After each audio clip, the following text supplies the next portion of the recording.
અમે એક ભાઈના ઘરે પધરામણી ગયા અને એના છોકરાને રમવા માટે ખટારો હતો, ખટારો પ્લાસ્ટિકનો ખટારો, પ્લાસ્ટિકના જેસીબી આવે છે, એને સંતોષ થાય કે આપણા ઘરમાં જેસીબી છે, પ્લાસ્ટિકનો ખટારો છે.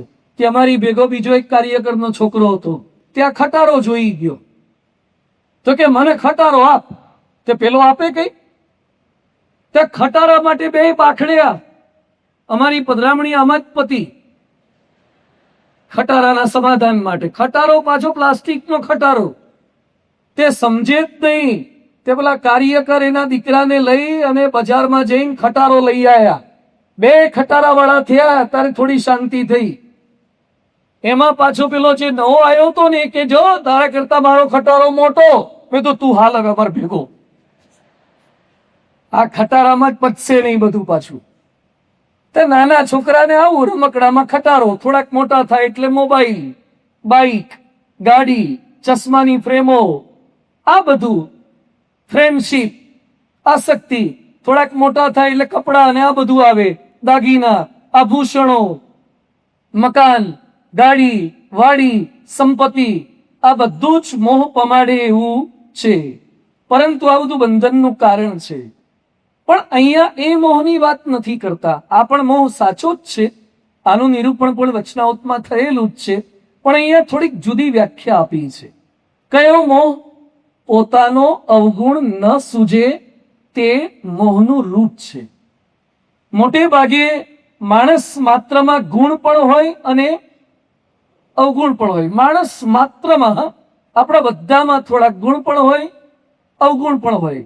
વ્યક્તિએ એનું પ્રપોર્શન અલગ અલગ હોય, ટકાવારી અલગ અલગ હોય. કોઈકમાં ગુણ વધારે હોય, કોઈકમાં અવગુણ વધારે હોય, કોઈકમાં સપ્રમાણ હોય, કોઈકમાં ગુણ વધારે હોય, અલગ અલગ હોય. જેમ જેમ સત્સંગમાં આવતા જઈએ એમ અવગુણનો ક્રાઇટેરિયા ઘટતો જાય અને ગુણનું પ્રમાણ, પ્રપોર્શન ધીમે ધીમે કરતા વધતું જાય. પણ આશ્ચર્યની વસ્તુ એ છે કે દરેક વ્યક્તિને પોતાના શું દેખાય? બોલો તો એક સાથે. અને બીજાના અવગુણ. દરેક વ્યક્તિને પોતાના ગુણ દેખાય અને બીજાના અવગુણ દેખાય. પોતાના અવગુણ દેખાય જ નહીં. એકવાર એક ભાઈ મોજા પહેરી અને મહેમાન ગતિએ ગયા. કોઈ પોતાના સગાવાલાના તે મહેમાન ગતિએ ગયા અને એમાં પેલા યજમાને જોયું તો આ ભાઈએ એક પગમાં કાળું મોજું અને એક પગમાં લાલ મોજું પહેર્યું હતું. આવું હોય, અડધું લાલ ને અડધું કાળું હોય તો ફેશન કહેવાય. પણ એક પગમાં લાલ ને એક પગમાં કાળું. એટલે પેલા યજમાને પૂછ્યું કે આ શું કર્યું છે? આવા કઈ મોજા લેવાય? આવા મોજા પહેરાય? એ કે આ મોજાની જોડે આવી ભંગાર છે, ખરાબ આપી છે. આમાં એક લાલ છે ને એક કાળું છે.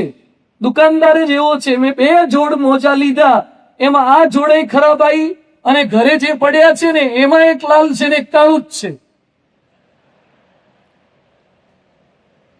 શું કીધું? ઘરે જે પડ્યા છે એમાં એક લાલ છે ને એક કાળું જ છે. બે જોડો ખરાબ આપી છે. હવે કોણ ખરાબ હતું? હારો હમજતો નથી. ઊંધું ચત્તું કરી નાખ્યું, પછી લાલ કાળું થઈ જાય ને. પણ આપણને છે ને પોતાના અવગુણ દેખાતા નથી.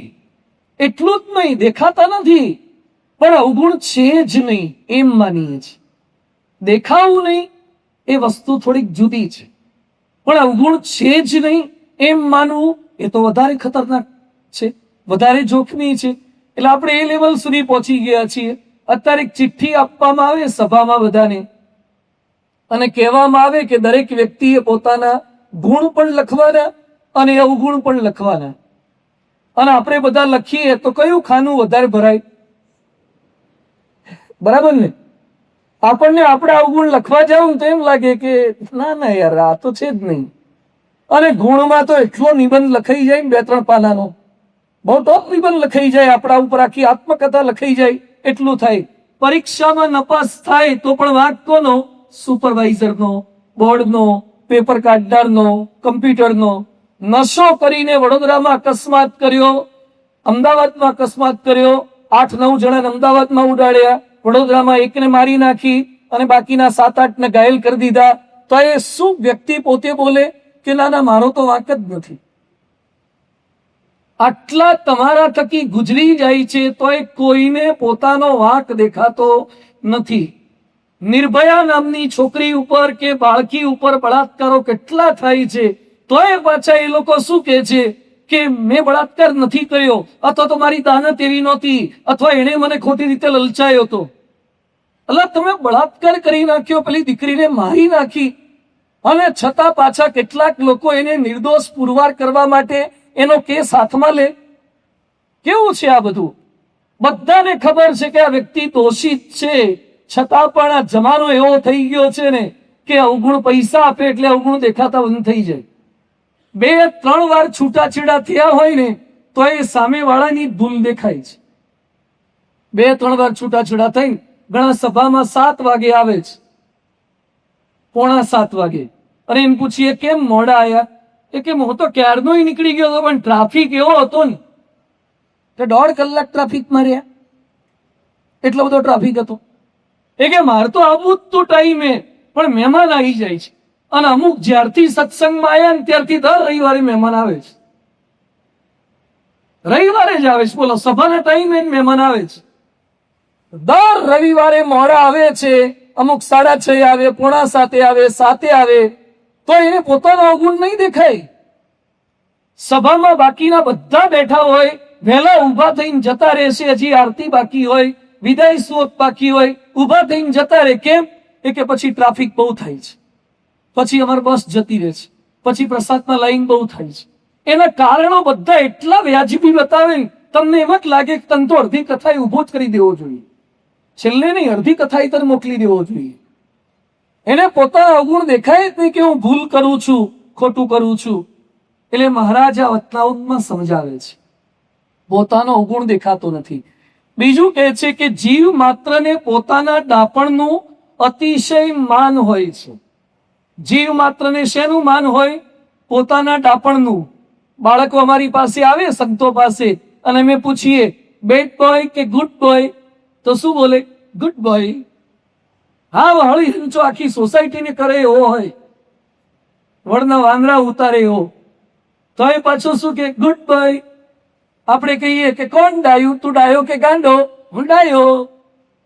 બધા જોજો, નાના છોકરાએ આવું બોલે છે, અને આપણે બોલતા નથી, પણ ડાયા તો માનીએ જ છે આપણે બધા જ. અમે જામનગર મેન્ટલ હોસ્પિટલમાં ગયા હતા, મેં રિટેલમાં ગાંડા જોયા હતા, પણ હોલસેલમાં નતો જોયા. તમે થોડા હોલસેલમાં જોઈએ તો 150-200 ગાંડા રાખ્યા છે. બધા ગાંડા એમ માને છે કે આ રોજ સવારે 9 વાગે જે ડોક્ટર આવે છે ને એને મગજની તકલીફ છે. હા, બધા જ ગાંડા એમ માને છે કે આને તકલીફ છે. એક પણ ગાંડો એમ નથી માનતો કે મારામાં કઈ તકલીફ છે. જોજો, જે સાયકિક પેશન્ટ થાય ને એ લોકો સાયકિયાટ્રિસ્ટ પાસે જવા તૈયાર નથી હોતા. એમ કે હું થોડો ગાંડો છું, મારે થોડી કઈ તકલીફ છે. એટલે પરાણે એને ખબર ન પડે ને એમ એને ડિપ્રેશનની કે આ જે મનોચિકિત્સાની જે ગોળીઓ આવે ને એ પરાણે ખબર ન પડે એમ ખવડાવવી પડે છે. બાકી કોઈ પોતાની જાતને થોડા ઘણા પણ ડિપ્રેશનમાં છે એવું માનવા તૈયાર હોતા નથી.